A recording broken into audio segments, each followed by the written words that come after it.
English speaking के ये सभी शब्द जिससे अंग्रेजी पढ़ना, लिखना तथा बोलना आसान लगेगा। जैसे शब्द हैं owing to, on account of, due to, because of, because, all together, throughout, for, since, as. इन सभी शब्दों का प्रयोग एक ही जैसा होता है, लेकिन कहाँ पर किस सिचुएशन में करते हैं इसे देखते हैं। पहला शब्द है एक्सेप्ट, और एक्सेप्ट का मतलब है को छोड़कर। इसका मतलब नो मतलब नहीं। जैसे एक्सेप्ट के बाद कोई भी ऑब्जेक्ट आएगा, मतलब कोई भी नाउन या फिर कोई प्रोनाउन आएगा। इसके बाद एक कॉमा लगाएंगे, इसके बाद सब्जेक्ट, वर्ब, ऑब्जेक्ट टेंस के अनुकूल आएगा। मेरे पास इस किताब के अलावा मतलब को छोड़कर कई सारी किताबें हैं। अब कई सारी किताबें हैं, इस किताब के अलावा मतलब कि ये किताब मेरे पास नहीं है, लेकिन कई सारी किताबें ये मेरे पास है। तो सेंटेंस बनाएंगे एक्सेप्ट दिस बुक, इस किताब के अलावा या इस किताब को छोड़कर, आई हैव मैनी बुक्स, मेरे पास कई सारी किताबें हैं।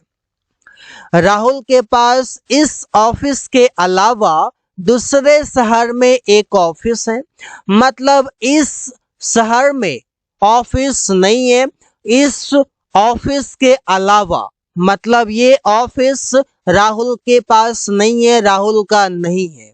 तो सेंटेंस बनेगा except this office, Rahul has an office in other city. मतलब ये ऑफिस राहुल का नहीं है, दूसरे शहर में राहुल का ऑफिस है। उसे कार के अलावा दो बाइक हैं, मतलब उसके पास कार नहीं है, दो बाइक हैं। तो सेंटेंस सुनाते हैं except the car, he has two bikes. He has two bikes, उसके पास दो बाइक हैं, ये उसके पास है। एक्सेप्ट द कार, कार के अलावा मतलब कार उसके पास नहीं है। अगला वर्ड है बिसाइड्स, और इसका मतलब है के अतिरिक्त। जिसे बोलते हैं बिसाइड्स प्लस ऑब्जेक्ट, मतलब यहाँ पर भी कोई नाउन या फिर कोई प्रोनाउन आएगा, फिर कॉमा, सब्जेक्ट, वर्ब, ऑब्जेक्ट। तुम्हारे पास एक पेन के अतिरिक्त कई सारी किताबें हैं, मतलब इस एक पेन के अतिरिक्त मतलब ये पेन भी तुम्हारे पास है, और इसके साथ साथ कई सारी किताबें भी तुम्हारे पास हैं। तो सेंटेंस बनेगा बिसाइड्स अ पेन, पेन के अतिरिक्त यू हैव मेनी बुक्स, तुम्हारे पास कई सारी किताबें हैं। मेरे पास एक लैपटॉप के अतिरिक्त दो फोन है, मेरे पास लैपटॉप भी है और मेरे पास दो फोन भी है। तो सेंटेंस बनाएंगे besides a laptop I have two phones. मतलब बिसाइड्स से पता चलता है कि मेरे पास दोनों चीजें, के अतिरिक्त वाला भी, और एक्सेप्ट से ये होता है कि एक्सेप्ट के साथ लगा हुआ वर्ड वो मेरे पास नहीं होता है। सुमन के पास बाइक के अतिरिक्त दो कार हैं। बिसाइड्स अ बाइक मतलब बाइक के अतिरिक्त सुमन हैज टू कार्स, मतलब उसके पास कार भी है और बाइक भी है। अगला वर्ड है ओइंग टू, इसका मतलब है के कारण, ये के वजह से। ड्यू टू, इसका भी मतलब है same. Because of, on account of, ये चारों शब्द का मतलब एक ही तरह है, लेकिन प्रयोग अलग अलग तरीके से करते हैं। जैसे अंग्रेजी के कारण मुझे एक अच्छा नौकरी मिला, यहाँ पर आई गोट अ गुड जॉब, मुझे एक अच्छा नौकरी मिला अंग्रेजी के कारण। इसके लिए लिखा जाएगा on account of English. On account of का मतलब हो गया के कारण या के वजह से। तुम्हारे वजह से मुझे उसे पैसे देना पड़ा। बिकॉज ऑफ यू मतलब तुम्हारे वजह से I had to give him money, मुझे उसे पैसे देना पड़ा। तो बिकॉज ऑफ का मतलब हो गया वजह से, तुम्हारे वजह से, बिकॉज ऑफ यू। अधिक अभ्यास के कारण मैंने अंग्रेजी बोलना जाना। I knew to speak English due to more practice. यहाँ पर ड्यू टू का प्रयोग सेंटेंस के बीच में हो गया है। मौसम खराब के कारण मैं ऑफिस नहीं जा पाया। मैं आज ऑफिस नहीं जा पाया। तो owing to bad weather I could not go to office today।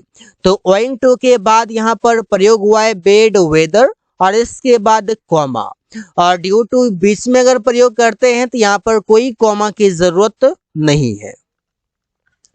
अगला शब्द है ऑल टुगेदर और इसका मतलब है पूरी तरह से, कंप्लीटली। तुम पूरी तरह से बदल गए हो। You are all together changed, मतलब कंप्लीटली चेंज्ड हो गए हो। उसने पूरी तरह से मेरा साथ दिया। He supported me all together. Rahul पूरी तरह से अंग्रेजी बोलना सीख गया, मतलब कंप्लीटली सीख गया। तो सेंटेंस सुनाते हैं, Rahul all together learn to speak English. ये ऑल टुगेदर शब्द को वहां पर लगाएंगे जिसके साथ हम एम्फेसाइज करते हैं। अब देखिए, उसने पूरी तरह से मेरा साथ दिया। राहुल पूरी तरह से, तो जिसके साथ हम एम्फेसाइज करेंगे वहां पर राहुल के साथ लग गया, या फिर हेल्पिंग वर्ब के बाद मेन वर्ब से पहले हो गया, यहाँ पर ऑब्जेक्ट के बाद भी हो गया। तो इससे प्रयोग करते हैं ऑल टुगेदर और इसका मतलब है एक साथ। यहाँ पर ऑल अलग है, टुगेदर अलग है। जैसे बोलते हैं चलो एक साथ बाजार चलते हैं। Let's go to market all together. सभी खिलाड़ी एक साथ मैदान में आए। All the players came all together in the ground. सभी लोग कल एक साथ आएंगे। All people will come all together tomorrow. यहाँ पर टुगेदर का मतलब हो गया एक साथ। अगला शब्द है थ्रू आउट और इसका मतलब है सारा या पूरा बोल सकते हैं। इसे बोलते हैं सब्जेक्ट वर्ब ऑब्जेक्ट और इसके बाद through out plus other word आएगा। जैसे मैंने कल पूरी रात पढ़ाई किया। I studied through out the night yesterday.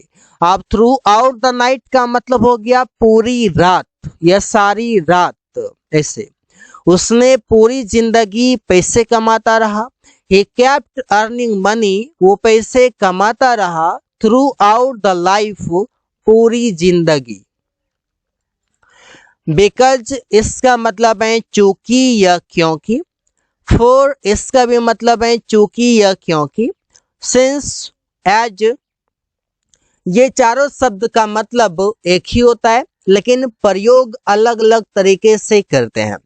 जैसे चूंकि मेरे पास बहुत सारे काम थे इसलिए मैं मीटिंग में शामिल नहीं हो पाया। तो सेंटेंस बनाते हैं इस तरीके से, since I had lots of works so I could not attend the meeting.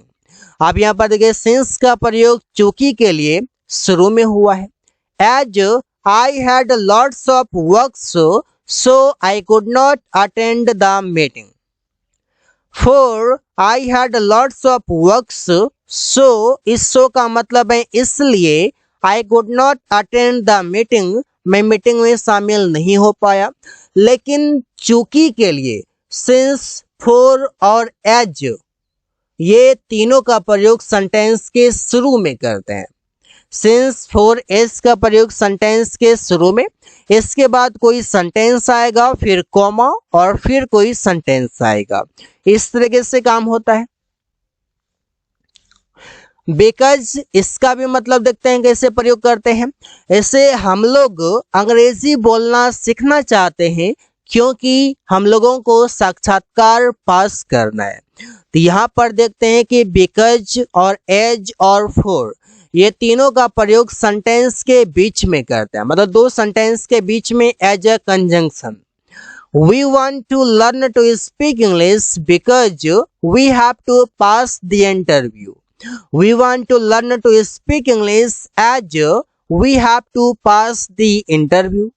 We want to learn to speak English for we have to pass the interview.